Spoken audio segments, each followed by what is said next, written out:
আপনার সন্তান যদি 7-8 ক্লাসে যদি প্রেমে পড়ে, তখন আপনি কি করবেন?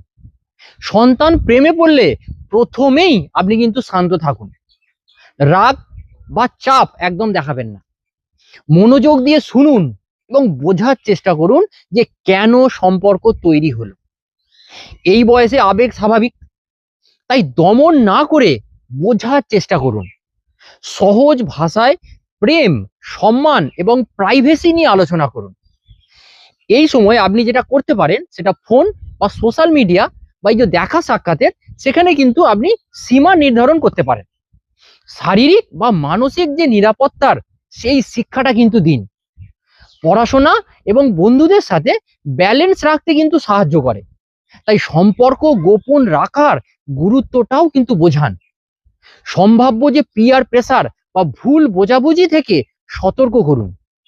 আর নিজেদের যে ভালো সম্পর্কের উদাহরণটা কিন্তু দেখান। ধন্যবাদ।